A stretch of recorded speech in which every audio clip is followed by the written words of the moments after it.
प्रसंग 42। धन्य सो देश शैल बन गाऊं, जहाँ जहाँ जाही धन्य सोई ठाऊं। भवद्विधा भागवतास्तीर्थो भूताः स्वयं विभो, तीर्थो कुर्वन्ति स्वान्तः स्थेन गदाभृता। श्रीमद् भागवत। हे भगवान, आप જેવા પરમ ભાગવત સ્વયં તીર્થ સ્વરૂપ હોવા છતાં પોતાના હૃદયમાં રહેલા ભગવાનના પ્રભાવ વડે તીર્થોને તીર્થત્વ પ્રદાન કરવા માટે જ તીર્થોમાં પર્યટન કરતા હોય છે. બિલાસપુર નેત્રયજ્ઞ સમાપ્ત થયા પછી પૂજ્યશ્રી બધા ભક્તો સાથે જગન્નાથપુરીની યાત્રાએ નીકળ્યા. પુરીમાં ધનજી મૂળજીની ધર્મશાળામાં સૌનો ઉતારો રાખ્યો. ત્યાં લગભગ 5 દિવસ સુધી રહેવાનો કાર્યક્રમ હતો. 5 દિવસ સાધુ ભોજન અને દરિદ્ર નારાયણનો ભંડારો ચાલુ રાખવો એવો ભક્તોએ નિર્ણય લીધો. જગન્નાથપુરીમાં રક્તપિત્તિયાઓ ખૂબ છે. ભોજનમાં રોજ ભાત, દાળ, શાક વગેરે બનતું. જમનારાઓની સંખ્યા પાર વિનાની, પરંતુ રસોઈ માપસરની હોય. પૂજ્યશ્રી રસોડામાં જઈને તપેલા પર કપડું ઢાંકીને એમાં હાથ ફેરવી આવે. બસ પછી માં અન્નપૂર્ણા ત્યાં આવી જાય. ગમે તેટલું પીરસવા છતાં રસોઈનું તળિયું ન દેખાય. એકાદશીને દિવસે દાળ ભાતને બદલે પૂરી શાક બનાવવાનો નિર્ણય લેવાયો. પરંતુ અસંખ્ય માણસોની પૂરીને શી રીતે પહોંચાય? પૂરી પણ ખાસી 20 મણની બનાવવાની હતી. ભક્તોએ આખી રાત પૂરી વણ્યા કરી ને વૈષ્ણવદાસજી મહારાજ, હરિચરણદાસજી મહારાજ, ભવાની શંકરભાઈ વગેરે કડાઈ પર બેઠા રહ્યા. સૌની સાથે એ રાત્રે પૂજ્યશ્રી પણ જાગતા રહ્યા.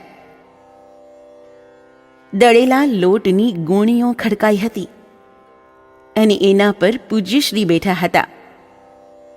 કોઈક એ દિશામાં જુએ એટલે કહે, અબ તો 4 ही बोरा की पूड़ी बेलना है, बस अब 3, अब 2 और यह तो आखिरी है. શ્રી રામ જય જય રામની ધૂન મચાવતા ભક્તોએ સવાર પાડી દીધી.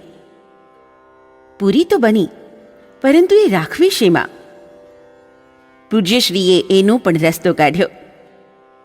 જમીન ધોઈ એના પર પતરાળા પાથરી પૂરીના ઢગલા કરાવ્યા. ફર તો કપડાનો પડદો લગાડી દીધો. ત્યાં નવી મુસીબત આવી. એકાએક ઇન્દ્રાધાર વરસાદ શરૂ થયો. પરંતુ જેવો વરસાદ શરૂ થયો કે તરત પૂજ્યશ્રીએ પોતાના પહેરવાના અંચલા મંગાવ્યા. બધી પૂરીઓ પર એ ઢાંકી દીધા. 1 કલાકને અંતે જ્યારે વરસાદ બંધ થયો ત્યારે અંચલા ઉપાડી લેવામાં આવ્યા. આશ્ચર્ય! બધા કપડાં પાણીથી નીતરી રહ્યા હતા, પણ પૂરી કોરી રહી હતી. પૂજ્યશ્રી રસોડામાં ગયા. ભઠ્ઠીઓ ઓલવાઈ ગઈ હતી ને અગ્નિ દેવતાના સ્થાન પર જળ દેવતા બિરાજતા હતા. બાલદીઓ ભરી ભરીને ભઠ્ઠીમાંથી પાણી ઉલેચવામાં આવ્યું. પછી એ જ ભઠ્ઠી પર શાક બનાવવામાં આવ્યું. ગમે તેવી વિકટ અને મુશ્કેલ પરિસ્થિતિ હોવા છતાં ધીરજ, હિંમત અને પુરુષાર્થને ખોયા વિના પૂજ્યશ્રી એમાંથી રસ્તો કાઢે. મુશ્કેલીઓ થાકે, પણ એ કદી ન થાકે. પંગત પડી. એક બાજુ મહાત્માઓ અને બીજી બાજુ દરિદ્રો, રક્તપિત્તિયાઓ વગેરે ભોજન કરવા બેઠા. પૂજ્યશ્રીએ પીરસવું શરૂ કર્યું. એક રક્તપિત્તિયાએ જયરામભાઈ પાસે શાક માંગ્યું.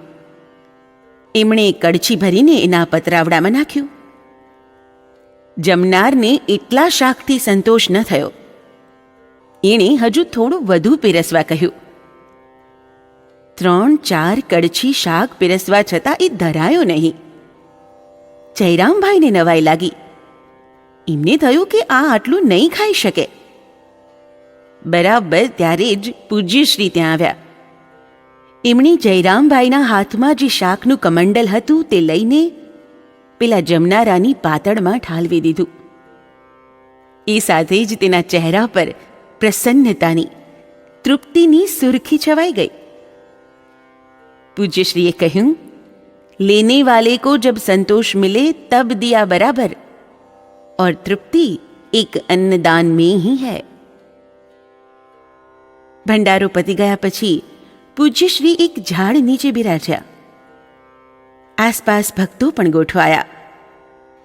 તેઓ શ્રીએ કહ્યું, हमेशा इन लोगों को याद रखना और सदैव भगवान से प्रार्थना करना कि हे भगवान, हमसे ऐसे कुकर्म कभी न हो जिनके फलस्वरूप किसी दिन हमारी भी ऐसी दशा हो जाए.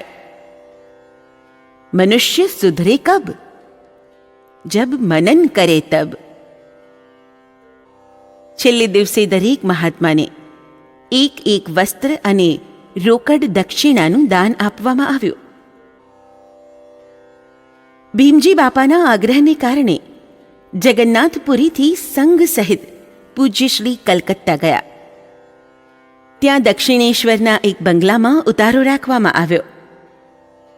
બધા હાથ મોઢું ધોઈને સ્વસ્થ થયા પછી પૂજ્યશ્રી બધાને દક્ષિણેશ્વરમાં આવેલી શ્રી રામકૃષ્ણ પરમહંસની જગ્યામાં લઈ ગયા. રૂમમાં એક પલંગ હતો. તેના પર ફૂલ ગોઠવેલા હતા. ધૂપદાનીમાં મંદ મંદ સુગંધ પ્રસરાવતી અગરબત્તી બળી રહી હતી. જાતે બળીને માનવને પોતાના જીવન કર્તવ્ય પ્રત્યે જાણે નિર્દેશ કરતી ન હોય. વાતાવરણમાં સાત્વિકતા ઉભરાતી હતી.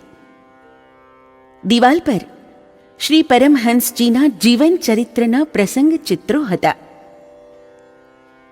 पूज्यश्रीए धीरे थी कहूं, परमहंस जी को दर्शन, समाधि आदि इसी कमरे में हुआ था.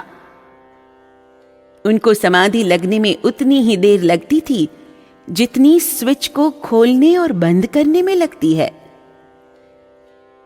चंदू बहने श्री परमहंस जी અને સ્વામી વિવેકાનંદના ફોટા ખરીદ્યા હતા. એમણે એ પૂજ્યશ્રીને બતાવ્યા. पूज्यश्री हंस्या. इनको तो मैंने खूब देखा है, उनके साथ मेरा खूब वार्तालाप हुआ है. कलकत्ताમાં લાલદાસજી બાબાના સ્થાનમાં મોટો ભંડારો કર્યો. કલકત્તાથી ઝરિયા થઈને સંઘ અયોધ્યા પહોંચ્યો. ત્યાં પૂજ્યશ્રી તપસ્વીજીની છાવણીમાં રહ્યા. ત્યાં 2-3 સ્થાનમાં ભંડારા કરવામાં આવ્યા. એક દિવસ પૂજ્યશ્રી બધાને હનુમાનજી મહારાજના મંદિરમાં દર્શન કરવા લઈ ગયા. ત્યાંથી બધાને ઉતારા પર મોકલાવીને પૂજ્યશ્રી આગળ ચાલ્યા. સાથે હરિચરણદાસજી મહારાજને લીધા. ખાક ચોક આવ્યું ત્યારે અટક્યા ને હરિચરણદાસજી મહારાજને કહ્યું, मैं जो कहूं सो तुम सुनते रहना, बीच में कुछ बोलना नहीं. ખાક ચોકમાં પૂજ્યશ્રીએ લીલા કરી. બધા મહાત્માઓ બેઠા હતા. ત્યાં જઈ તેઓ શ્રી પણ જમીન પર બેસી ગયા. ત્યાંના મહંતજીએ પૂછ્યું, ક્યાં રહો છો મહાત્મા? પૂજ્યશ્રીએ કહ્યું, मैं तो चित्रकूट रहता हूँ, ये गोंडल के महंत जी के साथ यहाँ आया हूँ. મહાત્મા હરિચરણદાસજી મહારાજનો આદર કરતા બોલ્યા, આવો આવો મહંતજી, બેસો. હરિચરણદાસજી તો પૂજ્યશ્રી પાસે બેઠા બેઠા મનોમન હસી રહ્યા હતા. चित्रकूट में क्या रहो छो? जानकी कुंड पर, परमहंस के स्थान में. पूज्यश्रीए टूंको जवाब आप्यो. अरे राम, हूँ चित्रकूट जई आव्यो छू. त्यां तो परमहंसजीए एक महात्मा ने राख्या छे. ए तपस्वीओने लाकड़ा पाणीनी सगवड नथी आपता. मने तो बहु गुस्सो चढ़्यो हतो. જાનકી કુંડની વ્યવસ્થા પર મહાત્મા આવેશપૂર્વક ટીકા કરવા લાગ્યા. એટલામાં ત્યાં એક સાધુ આવ્યા.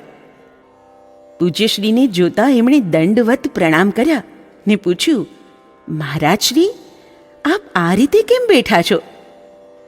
મહંતજીએ નવાઈ પામીને પૂછ્યું, આ કોણ છે? આપ આમને નથી ઓળખતા? જાનકી કુંડના પરમહંસજી પોતે છે. સાધુએ અહોભાવથી કહ્યું. મહંતજી ભોંઠા પડી ગયા. પૂજ્યશ્રીને પગે પડી માફી માગવા લાગ્યા. તેઓ શ્રી હસ્યા. પછી આગંતુક સાધુને ઉદ્દેશીને બોલ્યા, અરે ભાઈ, तुमने तो मेरा सब खेल बिगाड़ दिया. महंत जी के मुख से मैं अपनी स्तुति सुन रहा था. उठती वक्ते महंतजीने भेंटना रूपમાં સારી એવી રકમ આપીને પૂજ્ય શ્રી મનીરામ બાબાની છાવણીમાં ગયા. ત્યાં વયોવૃદ્ધ સંત રામ શોભાદાસજી મહારાજને આદરપૂર્વક મળ્યા. અયોધ્યા છોડ્યું ત્યારે તપસ્વીજીની છાવણીવાળા રામચંદ્રદાસજી મહારાજે પૂજ્યશ્રીને ખૂબ સ્વાગતપૂર્વક વિદાય આપી. અયોધ્યાથી ચિત્રકૂટ પધાર્યા. પાપ પુણ્ય છુપ છુપ કરો, સોવત કરો કી જાગ. તુલસી કબ લગ છુપ રહે, ઘાસ ઘુસાઈ આગ. સર્વે ત્રહ સુખિનઃ સંતુ, સર્વે સંતુ નિરામયાઃ. સર્વે ભદ્રાણિ પશ્યન્તુ, મા કશ્ચિદ દુઃખમાપ્નુયાત. જય ગુરુદેવ, જય સિયારામ.